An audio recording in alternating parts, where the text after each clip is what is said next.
I know it's a mood buster, but I have to.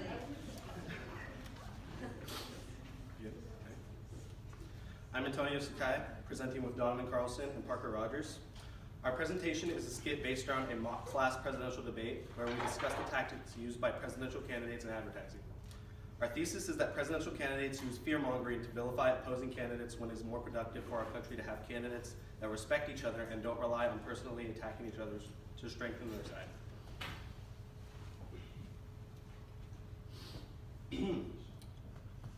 Greetings, everybody. As you all know, Willamette High School has been in need of a new school president. Someone strong, someone intelligent, someone who is willing to guide this school to become the greatest it can be. We wanted someone with those traits, but instead we got these two. Now entering the stage are 2019 Willamette High School presidential candidates. Representing the Republican Party, please welcome Donaldvan Trump.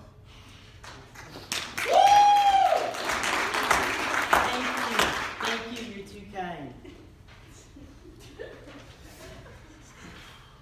And now, representing the Democratic Party, please welcome Parkbama.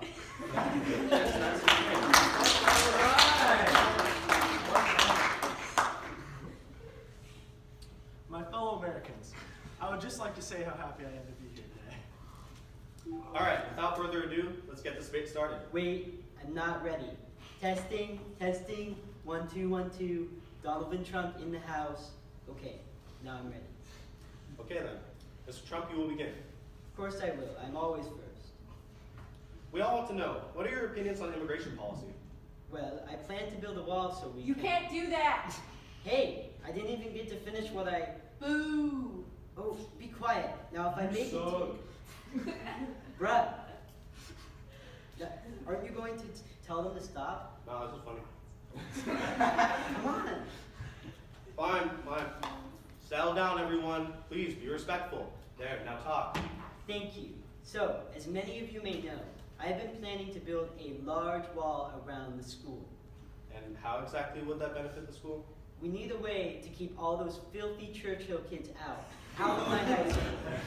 Mr. Donovan, if I may interject, isn't it generalizing a little bit to say that all the Churchill kids are filthy and shouldn't be allowed in our school? No, it's not generalizing in the slightest. It's 100% truth. They're all stinky and smelly, and they're taking our classes away. So sad, so terrible. But we need to build a wall, a huge wall. But wouldn't the cost of a wall around the school be very costly? Probably. Where do you expect to get the money for this huge wall? Well, that part may be a little difficult. We would need at least a small loan of $1 million. Exactly. You know, we would have all the money we need if it weren't for you corrupt Democrats spending it on all of these stupid things, like a new science building and better school lunches. Completely useless. Sad. Hey, let's be a little more civilized about this. It's not like I'm acting like a Dictator. That's exactly what you're acting like. A crooked dictator. Oh yeah? Why don't you go tweet about it? Okay, settle down, you two. Anyone else find it interesting how Mr. Parkbama over here has the word bomb in his name? He's obviously a member of ISIS. Glad to know this debate was going to be civilized. Hey, please, let's stay on track here. I understand you two have prepared political ads from your respective parties that each express your views on leadership. Mr. Donovan, will you please present your ad? Gladly. My ad is from the 2016 Republican candidate Donald John Trump, a great leader of our time. This ad is going to blow you away. It's going to completely knock your socks off, so get ready. Our movement is about replacing a failed and corrupt political establishment with a new government controlled by you, the American people. The establishment has trillions of dollars at stake in this election. For those who control the levers of power in Washington, and for the global special interests, they partner with these people that don't have your good in mind. The political establishment that is trying to stop us is the same group responsible for our disastrous trade deals, massive illegal immigration, and economic and foreign policies that have bled our country dry. The political establishment has brought about the destruction of our factories.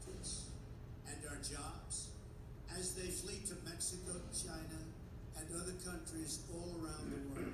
It's a global power structure that is responsible for the economic decisions that have robbed our working class, stripped our country of its wealth, and put that money into the pockets of a handful of large corporations and political entities. The only thing that can stop this corrupt machine is you. The only force strong enough to save our country is us. The only people brave enough to vote out this corrupt establishment is you, the American people. I'm doing this for the people and for the movement, and we will take back this country for you, and we will make America great again.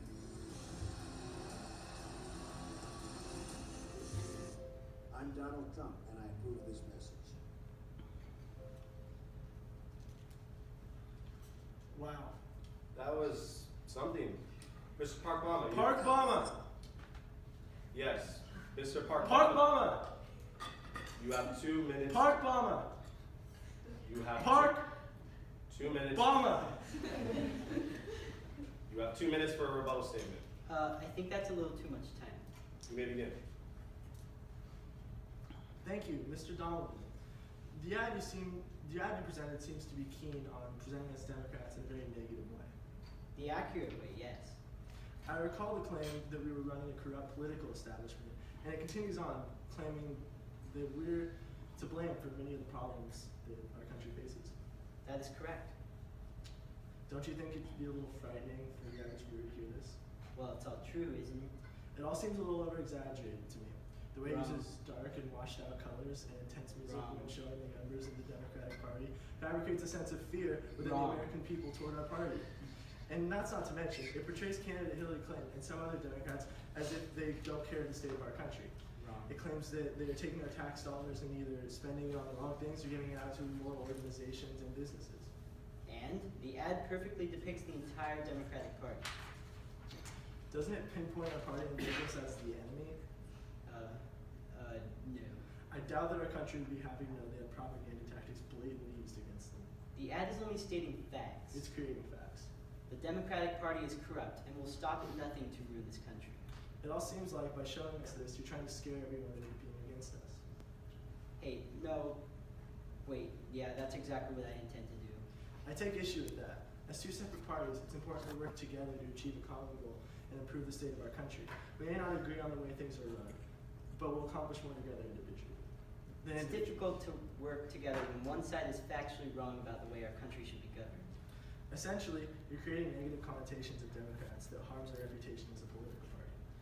It makes it seem like our party is something broken and is to be feared if it runs our country. The president explicitly states that we don't have the interests of the people in mind. You don't. You're making false accusations. Couldn't you simply show how Republicans would better this country rather than portray us this way? I could, but it's so much easier to do it like this. So you'd rather use a tactic of making Democrats feared by people rather than just saying why your views are better than ours. That seems pretty ludicrous and not very proactive, Mr. Donavan. Oh, please. Like you wouldn't do the same. I never would. The Democratic Party has integrity and class. Why don't you present your advertisement? Parkbama! Yes. Could you please present your advertisement? Gladly. The ad I choose to represent my views from the 2016 election as well. An ad from presidential candidate Hillary Clinton. I chose her because she's overall a great role model. She's qualified, independent, Crooked. I mean, no, not crooked. Yes, she is. She's very crooked. No, she's not. Just present the ad. Okay.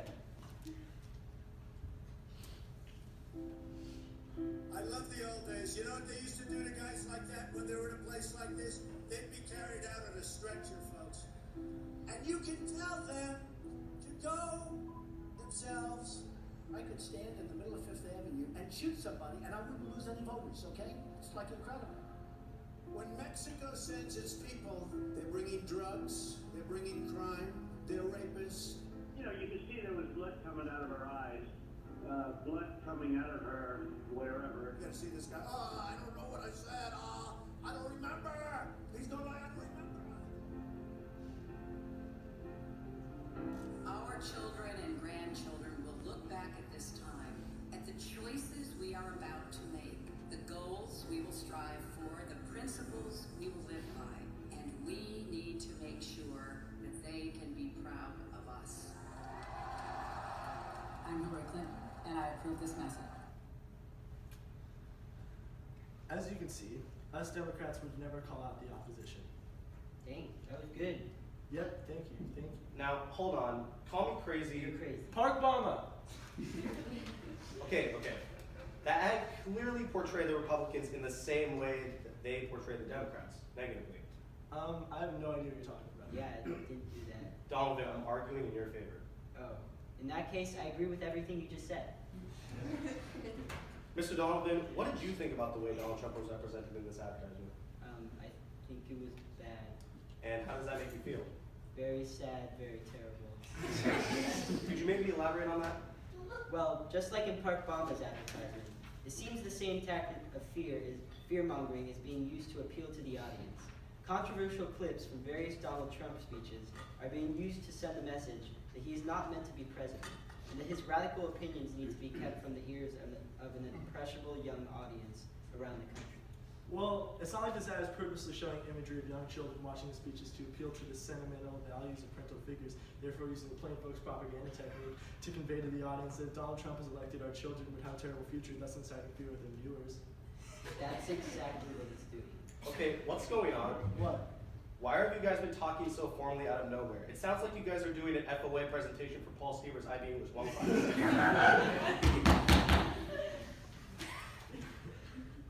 I have no idea what you're talking about. Wrong. Okay, then continue. Okay, nonetheless, my ad hasn't used fear to gain voters nearly as bad as Mr. Donaldvan's ad has. False. Your ad ends with Hillary Clinton giving a speech about the impact that we leave on children, claiming that we must make our children proud of what we are doing now in the present.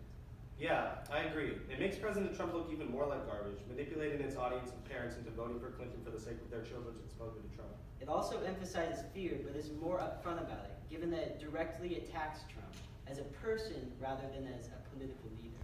This ad makes the entire Republican Party look bad on behalf of Trump's controversial statements. So, it pressures viewers into voting for the Democratic Party. Okay. You're being a little hypocritical, Mr. Parkbama. You criticize us for attacking your party, yet your ad uses literally the same tactics. You also made a strong point about having fear-based strategies, but this ad solely uses fear to gain voters for Clinton. Not to mention, your ad uses similar dark filtered footage and intense music that you criticized Trump's ad for, which only adds to the frightening factor. Well, of course, who wouldn't be frightened by a Trump?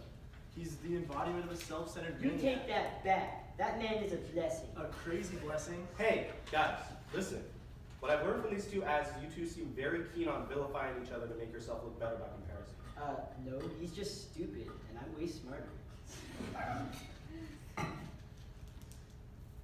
Okay, I can see how you might think that. What about it? You're radically dividing the school with all this arguing and verbal assault towards each other. Is that a bad thing? Well, it's not helping us make any progress in this debate, if you can even call it that. Instead of trying to portray your opposition in such a fear-inducing fashion, why don't you show people how you're going to improve the way this school operates in your own way? You don't have to see eye to eye on every matter. Just respect each other about your different viewpoints. Well, I mean, okay, you make a good point. Nicely put. I guess we could try to find ways to support our own opinions rather than just so fiercely attacking each other and wasting time. Yeah, I suppose we could do that. My deepest apologies for trying so hard to be a movie, Mr. Donaldvan. Please, Mr. Donaldvan is my father. Just call me Donaldvan. Bring it in, buddy. Give it up.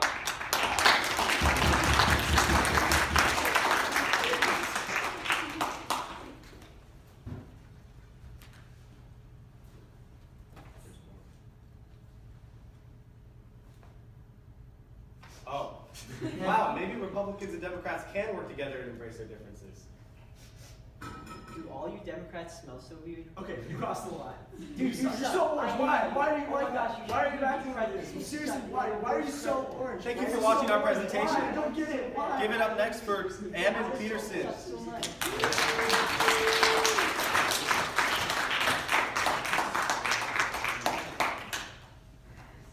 Oh, that's, yeah. I can post a skit portion. So, Our goal with this skit was not only to highlight the childish nature of recent politics in America, but more importantly to point out how politicians are better off working together to achieve common goals and respectively argue through their differences. Through the use of fear tactics, politicians cast each other in a negative light, ridiculing them for their opinions and pitting them against each other. Through these tactics, political opponents tear the country apart with their constant criticism of one another, creating more violent tension and divided opinions than is otherwise necessary. The back and forth criticism of one against another does more bad than good in the end, in that it forces voters to be so against one side that they must pick the other. We use the satirical format to highlight politicians' ludicrous unproductivity and fighting against each other rather than proposing what they're going to do to benefit the country. Overall, we should use the same energy we use for calling out the opposing candidate into actually creating solutions together that will benefit our society and country as a whole. Thank you for listening to our presentation.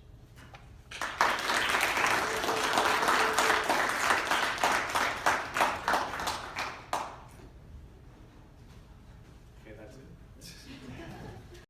And Paul, and welcome to our spectacular, stupendous, fucking amazing shit show, our FOA Presentations. You can already tell our FOA is about swearing. Specifically, in our FOA, we'll be discussing the inclusion of swearing in popular music. The implementation of swearing in music is often used to emphasize certain emotions and the song's character and feel. Other times, swearing can help release all that pent-up anger that certain musicians often seem to possess. Oftentimes, swearing was censored in popular music made in the past because of societal taboos surrounding these words. In many cases, musicians were hesitant to even write swear words into their songs. But nowadays, swearing is a lot more prevalent in music, and it seems to be a lot more accepted amongst the general public. Even still, a large sum of the population seems to advocate against the use of profanity. Our main thesis is that kids should not be so sheltered from swear words, especially swear words in music, because censorship suppresses emotions that otherwise should be expressed, and also pointlessly prevents inevitable explosion of these words. We will support this throughout our presentation. Very quickly before we begin, I would like to give a disclaimer that we will be using a plethora of swear words at various points in our FOA for the sake of comedic effect and to emphasize our points. So, if you are uncomfortable with the usage of words such as the F word or the SH word, please remember, it is not our intention to offend you, and we hope you can still enjoy our presentation. But, without out of the way, let's get started. Our scene begins with two young boys, let's say 10 or 11 years old or so. They've been very well behaved over the past week, so their father has decided to reward them for their decency. Let's see how this plays out.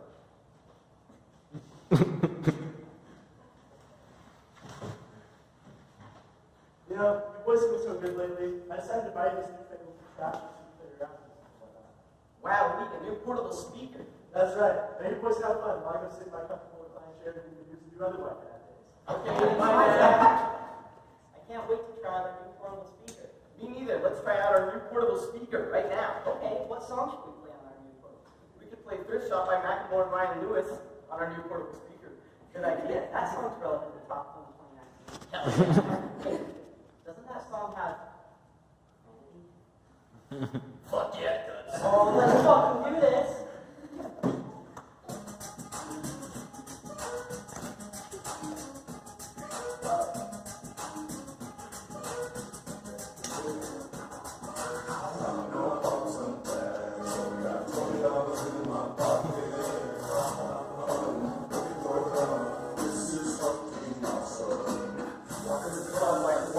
What's going on in here? Nothing. We were just listening to The ABC song. yeah, it took me to the little star. That sounded a lot like Thrift Shop and Macklemore and Ryan Lewis, which if I remember is quite a profane tune. Well, I mean... You boys don't need to tell me you were singing along to that now, do you? Yes. I knew it! Freeze. As you can see, the father is clearly not amused to hear his children are listening to the song of swear words. It's fairly common knowledge that most of the time, to adults, the use of profanity is unappealing and immoral, especially when the usage is exposed to their children. But why is this the case? Well, let's find out. Okay, fine. Yes, we were listening to swear words. I knew it! Father, wait. I cannot believe this! We didn't mean anything bad by it. We were just enjoying Thrift Shop. I know who wrote the song! What is this? Absolutely unacceptable. Come on, Dad. Why does the idea of us listening to a song with swear words in it bother you so much anyway? You boys keep this ass one more time, I'm going to take away your new portable speaker. Not our new portable speaker! No, we used to play Thrift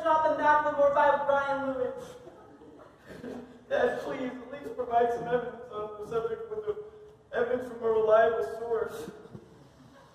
Okay, actually. You see, I was browsing a totally real, very real article on the topic of swearing music. And I found some pretty good points. I think you'll be impressed. Please discuss the topic. First of all, swearing is against God. Argument. Yep, according to my white Christian dad, it's anything against God is a crime. Well, from your perspective, it would make sense that swearing goes against God. But not everyone's religious. Yeah, and given that not everyone is religious, people who aren't religious have their emotions suppressed by people who say that cursing is against God. Christianity is so ingrained in modern culture that its negative outlook on taking the Lord's name in vain has spread to all curse words. Well, shoot, that's a good point. Yeah, dude, shh! Our new portable speaker is on the line. Sorry. You do bring up a good point, Max. But another reason that swearing is preferable is to make you come off as uneducated and make it seem like you have a limited vocabulary. But that's just assumption-based. Plus, curse words portray feelings that can't be fully expressed otherwise because of the shock value they deliver. Yeah, profanity isn't just used because people can't find any other word to use. It's that curse words accurately portray feelings in certain situations. Fiddlesticks, that's a good point. No cap, all her points have been really terrible. Yeah, where did you get all these points from? Unreliable news review. You know what? That's it. No! Oh, this is the best. You kids need to learn your lesson. But Dad! Let me show you some real music.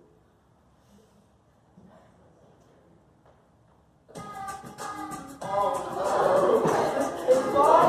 Yeah, you bet it is. Yeah, I can't see something ridiculous.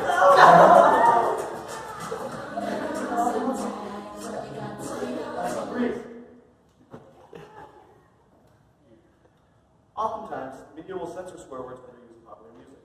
This is seen in a multitude of different mediums, playing songs on the radio, movie tie-ins, and so on. And Kids Bop is a prime example of this practice. For those of you unaware, Kids Bop is a multi-million-dollar franchise that is known for taking vulgar, inappropriate songs and making them painful to listen to. I mean, making them family-friendly. This very clearly demonstrates the hesitance of the media to promote these songs to the public with these swear words untouched, for the sake of being more marketable to families and more appealing to children. But as you can see, Oh God, why? No! Not very bad. My ears are bleeding! Oh, come on, guys. You guys just not handle good music. The untouched versions of songs are so more appealing because they're able to effectively and naturally convey their feelings. Turn off that garbage! Oh, come on. What's the problem? You just can't appreciate good music. Turn it, old man! It takes everything great about the original and ruins it by tainting the original message. What good message could possibly be conveyed by Thrift Shop and Aquaman Ryan Lewis? I don't know, whatever message. It's his song. Why is that a problem? Because you're forcing your ideas on us. It's unfair.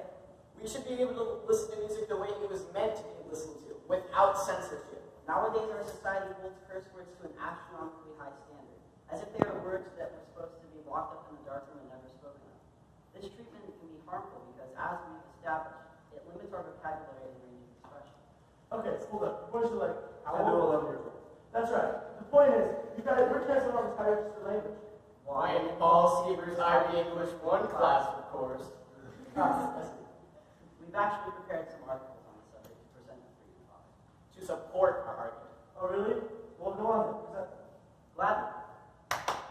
Here is a passage from the New York Times article, The Case for Cursing, written by Kristen Wong. Profanity serves as a physiological, emotional, and social purpose, and it's effective only because it's inappropriate.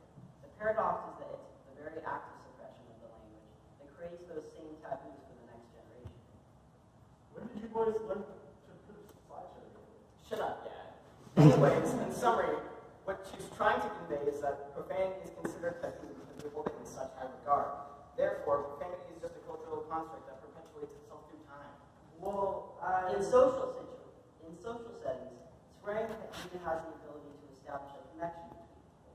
With each generation, their new slang includes profanity, and when you use that language, it's almost like a password that gives you access to everyone else who speaks. Well, You're such a fucking hoe. I love it. You're such a fucking hoe. Your ringtone, is that a song by Lil Pump? Freeze. A little more background for anyone unaware. Lil Pump is a popular rapper of today who frequently uses swear words in his music. He is known for such classic tunes as Gucci Gang, Esketti, and of course, the ever popular I Love It featuring Kanye West. Okay, fine, yes, I will. So you listen to profane music too? Occasionally. I thought you were against swearing. You just went on about listening to music and swearing, but you got caught doing the same. How is that fair? It's not about being fair. I'm an adult. I'm allowed to be exposed to those words. We're going to be exposed to these words in public one way or another at some point, so why does it matter that we listen to them now? Well, you guys don't understand. You aren't meant to hear those words. You're little kids. You should stay innocent. Listen to yourself. You're not even making valid arguments. Wouldn't it make sense to expose children to swearing early on so that the novelty of using it doesn't develop, so that they recognize that these words are useful expressive tools as they are? Yeah, adults prohibiting children from listening to swear words is demonstrating that it isn't always okay to fully express yourself. I would have to agree. Who are you? Oh, pardon me. I'm the narrator of the story. What are you talking about? I'm the guy who's confusing you guys about this all out the way. FOA. Never mind. I actually prepared a piece of evidence for myself to present to you guys. Okay. I pulled this quote from an article on the St. Xavier University website. Adults are generally the people who want censorship in songs. The top reason seems to be because children can hear these words and start repeating them. But it's not exactly the lyrics that are making the children get brainwashed. It's the world around them that makes them start cussing. Like your kids touched upon earlier, the taboo treatment of swear words causes children to have an even stronger desire to say these words. While censorship is meant to shelter them from these words, it really just sparks the curiosity even more, making the chance for adolescents rebellion even more likely. Well, that's a pretty good point, Mr. Thank you. Well, that's my cue to leave. See you guys. Well, that was weird. Yeah, that guy was really, Charming and handsome and charismatic. more like shit. No. But anyways, are you starting to understand this more, Father? I think so. You guys pretty much earlier how the exclusion of swear words contain the official message that artists are trying to communicate with their song, right? Yeah, that's right. I'm trying to understand that point more. It reminds me of an example from an article I read by Victor Lombardi, a blogger. He says that lyrics are music involving the sentiment the writer is trying to convey in a rigid manner with less free interpretation of what it's going to mean than below. Okay, so what does that mean? What Lombardi is trying to say is that lyrics are straight up expression from the artist that is not as much up to interpretation, but is more straightforward with the message being conveyed. This is demonstrated when describes lyrics as being more rigid than just the free interpretation of instrumental music. This is important because if the lyrics are censored, then the literal meaning is much weaker than is taken from the listener. Exactly. Yeah, now you're getting it. See, Dad, is it that bad that we listen to music with swearing? You know what, kids? After your extensive thorough analysis and explanation regarding the arbitrary reason behind the censorship of swearing directed towards children and adolescents, Don't forget our very carefully and neatly put together slideshow presentation, complete with articles from credible sources that we use to support our argument. right. Anyways, after all of that, I've decided on the channel for you. You kids can listen to for swear words. Yeah. Fuck yeah! Hey. Try to limit it a little bit. You don't want long to use those words, right? Well, I'm about to go do more white dad things. Like watch the big game and take a cold one. Want to listen to Thrift Shop by Macklemore and Ryan Lewis? Fuck yeah, I do.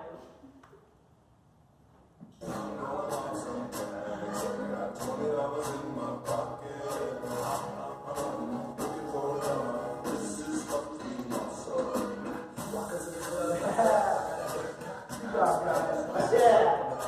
Thank you guys for watching. Yeah.